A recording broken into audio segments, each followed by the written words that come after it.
और इसी के साथ आपको ये भी बता दें कि मध्य प्रदेश में जो प्रचंड जीत बीजेपी को मिली है 29 की 29 सीटों के साथ ही, तो केंद्रीय मंत्रिमंडल में मध्य प्रदेश का कद बढ़ने की भी संभावना है।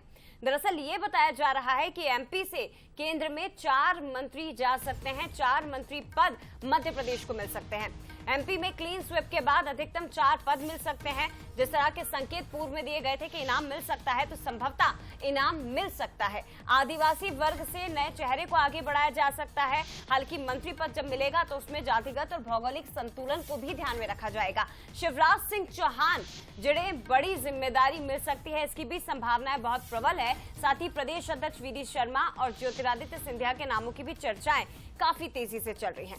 मध्य प्रदेश में जो जीत के किरदार हैं, ये वो 4 से 5 चेहरे जिन्होंने प्रचंड बहुमत की सरकार विधानसभा में भी बनवाई और लोकसभा में तो उम्मीद के मुताबिक ही नतीजे पार्टी को मिले हैं। 29 की 29 सीटें, जिसमें छिंदवाड़ा भी शामिल है, वो तक बीजेपी ने जीत ली। अब ऐसे में आपको बता दें कि भाजपा की जीत के जो 5 प्रमुख चेहरे हैं, तो एमपी में बीजेपी को इनाम भी मिल सकता है, मध्य प्रदेश को इनाम मिल सकता है और साथ ही आपको ये बता दें कि 4 पद केंद्र में मंत्रियों के एमपी से ही जा सकते हैं। सीधे रुख करते हैं, एग्जीक्यूटिव एडिटर हमारे साथ मनोज जी इस वक्त जुड़ गए हैं।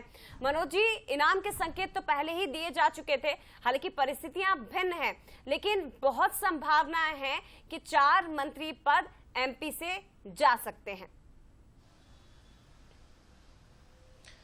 देखिए, निश्चित रूप से कद तो मध्य प्रदेश का ऑलरेडी बढ़ ही गया, क्योंकि क्लीन स्वीप किया है मध्य प्रदेश में भारतीय जनता पार्टी ने, और जो सबसे महत्वपूर्ण सीट थी छिंदवाड़ा, उसको जीतने में भी कामयाब रहे।